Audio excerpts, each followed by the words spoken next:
Halo teman-teman semua, selamat datang kembali di Seteduh Harian Menjadi Murid.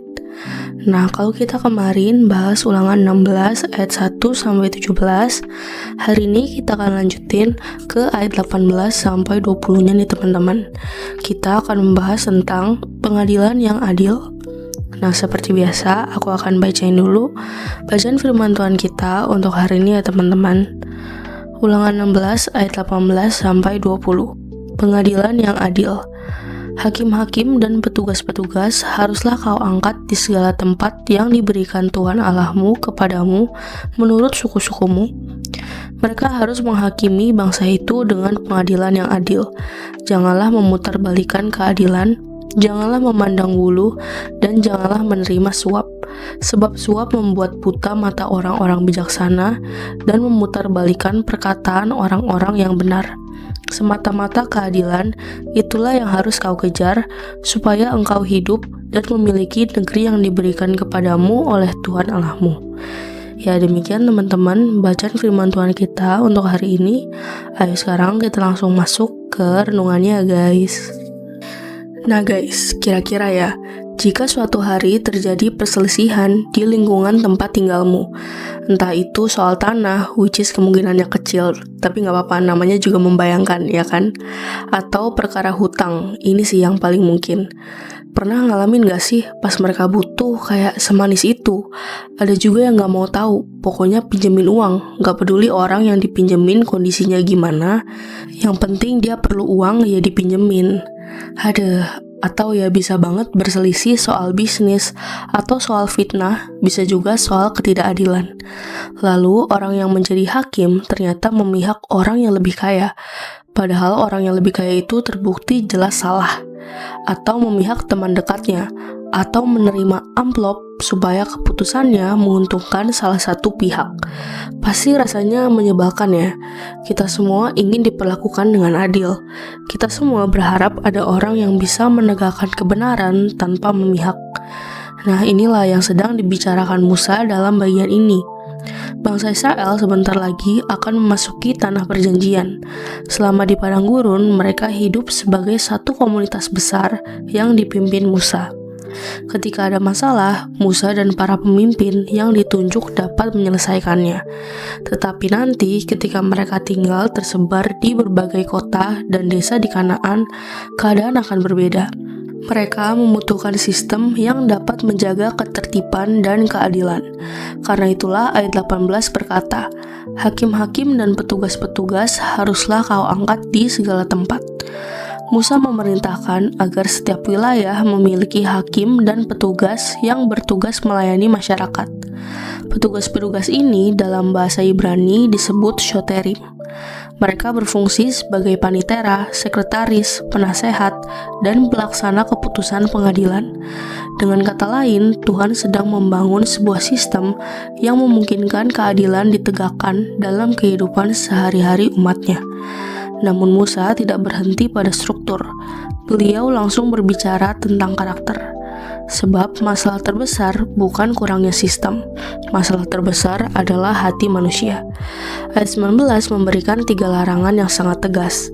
Janganlah memutarbalikkan keadilan, janganlah memandang bulu, janganlah menerima suap. Udah terbukti suap memiliki kuasa yang sangat merusak. Musa berkata, suap membuat buta mata orang-orang bijaksana dan memutarbalikkan perkataan orang-orang benar. Perhatikan ya guys, Musa tidak berkata bahwa suap hanya merusak orang jahat. Bahkan orang bijaksana pun dapat menjadi buta. Bahkan orang benar pun dapat tergelincir.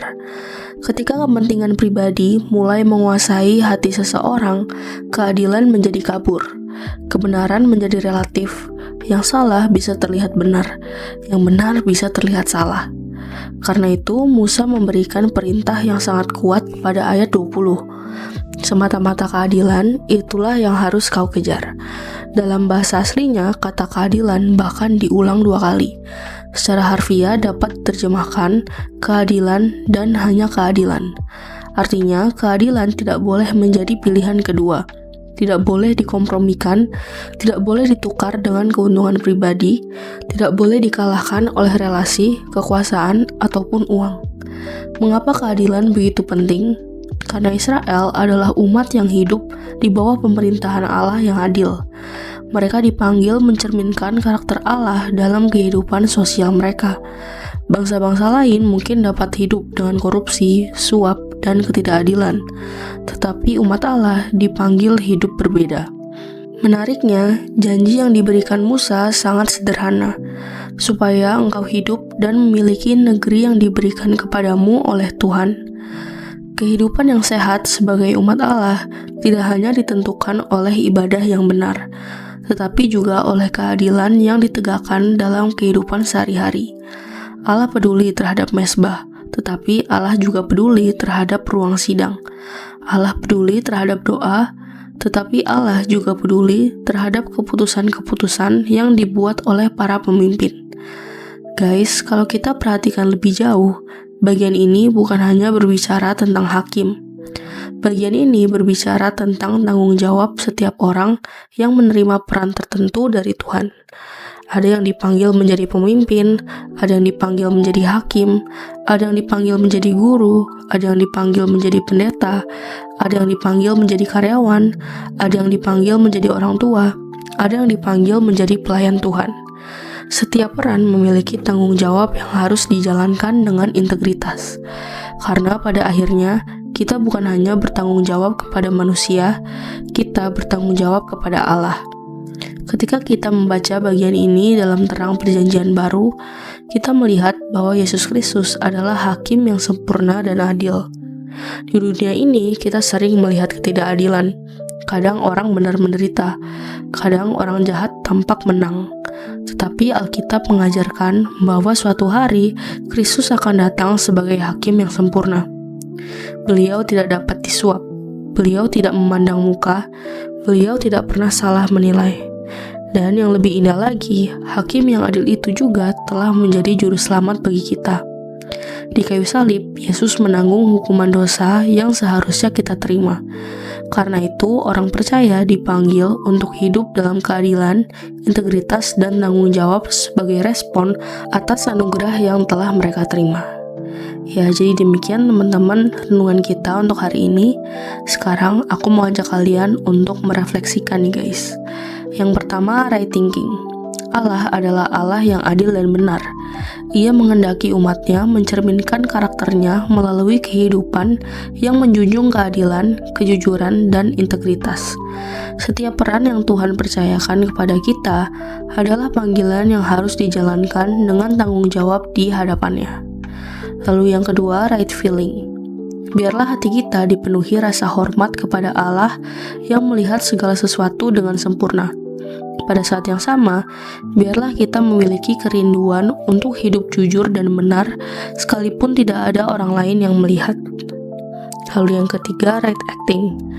Mari menjalankan peran yang Tuhan percayakan kepada kita dengan setia dan bertanggung jawab. Jika kita memimpin, pimpinlah dengan adil. Jika kita melayani, layanilah dengan tulus.